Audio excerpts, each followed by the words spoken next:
Darwin کے نظریے کی حقیقت، ہیومن ایوولوشن کے بارے میں اسلامی نقطہ نظر کیا ہے؟ جیسے بعض سائنسدان کہتے ہیں کہ انسان پہلے بندر ہوا کرتے تھے، جبکہ اسلام میں یہ ہے کہ پہلا جو انسان تھا وہ آدم علیہ السلام تھے۔ تو اسلامی حوالے سے رہنمائی فرمائیں کہ کیا ہم یہ مان سکتے ہیں کہ انسان پہلے بندر ہوا کرتے تھے، پھر بعد میں دھیرے دھیرے ان کا ارتقاء ہوا اور وہ ایسے ہو گئے جیسے آج ہم دکھتے ہیں، یا پھر یہ ماننا ہمارے لیے جائز نہیں؟ یہ ماننا ہمارے لیے بالکل ناجائز ہے، اور یہ اس لیے کہ تمام آسمانی کتابیں، تورات، انجیل، قرآن، احادیث صحیحہ سب اس پر متفق ہیں کہ پہلا انسان جو دنیا میں تھے آدم تھے، اور قرآن کہتا ہے کہ خلقہ من تراب، کہ آدم کو اللہ نے مٹی سے بنایا، ثم قال له کن، پھر ان کو کہا ہو جا، فیکون، وہ ہو گئے، یعنی ڈائریکٹ مٹی سے پتلا بنا کے ان میں جان ڈالی گئی ہے۔ یہ جو ڈارون نے نظریہ پیش کیا، اس پر تو میں بہت بیانات میں رد کرتا رہتا ہوں۔ اس کا خلاصہ یہی ہے کہ چونکہ سائنس میں ہر چیز کی سائنس کا کام ہے لاجک تلاش کرنا، تو جب ان کو سمجھ میں نہیں آیا کہ یہ کیسے بن گیا، تو بہت سارے سائنسدان بیٹھ گئے کہ بھئی کوئی نہ کوئی لاجک تلاش کرو۔ تو ڈارون نے جو نظریہ پیش کیا یہ امکان ہے، یعنی اس کی تھیوری میں یہ بات شامل ہے کہ اگر خدا نہیں ہے، ہم فرض کر لیں کہ کوئی بنانے والا نہیں ہے، تو ممکن ہے اس طرح سے بناؤ۔ یعنی اس سے صاف پتہ چلتا ہے کہ ڈارون کو بھی اس نظریے پر اصرار نہیں تھا۔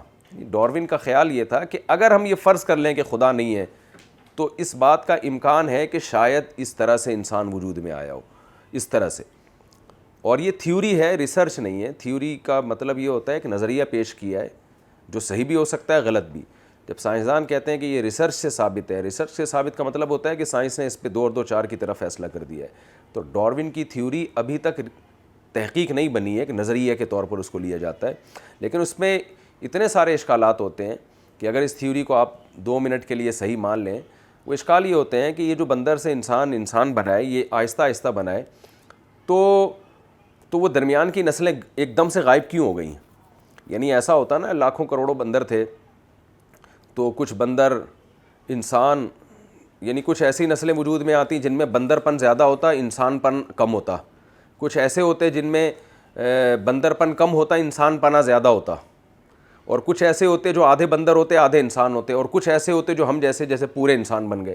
تو جب ارتقاء کے طور پر کوئی عمل ہوتا ہے تو تدریجاً ہوتا ہے نا، تو بیچ کی اتنی ساری نسلیں مارکیٹ سے شارٹ کیوں ہو گئی ہیں؟ یعنی یہ کیا بات ہے کہ بندر بھی موجود ہے، اور بندر سے جو کروڑوں اربوں سال میں انسان بنا وہ بھی موجود ہے، اور درمیان کی نہ کوئی لاش نکلتی ہے، نہ یعنی کوئی مخلوق کا پورا سرا پوری روئے زمین پہ نظر ہی نہیں آتا، درمیان کی جو بیچ کی مخلوقات ہیں۔ تو یہ خود ایک بہت بڑا ڈارون کے نظریے پر ایک سوال ہے۔ اسی وجہ سے بہت سے سائنسدان ڈارون کے نظریے کو 100% غلط کہتے ہیں۔ تو بہرحال قرآن و سنت کے بالکل خلاف ہے یہ، اور اس پر یقین کرنا یہ کفر ہے، قرآن کا انکار ہے۔ اور سائنس کبھی بھی قرآن کے خلاف کوئی بات ثابت کر نہیں سکتی ہے۔ قرآن اللہ کا کلام ہے، اور دلائل سے یہ بات ثابت ہے کہ اللہ کا کلام ہے، جس پہ ہم دلائل دیتے رہتے ہیں۔ تو یہ ممکن نہیں ہے کہ کوئی چیز قرآن کے خلاف ثابت ہو جائے۔ تو یہ ڈارون کے نظریہ کبھی بھی تحقیق کی دنیا میں صحیح ثابت ہو نہیں سکتا۔ یہ صرف امکانات ہیں کہ اگر ہو سکتا ہے اس طرح ہو گیا ہو سکتا ہے اس طرح ہو گیا ہو۔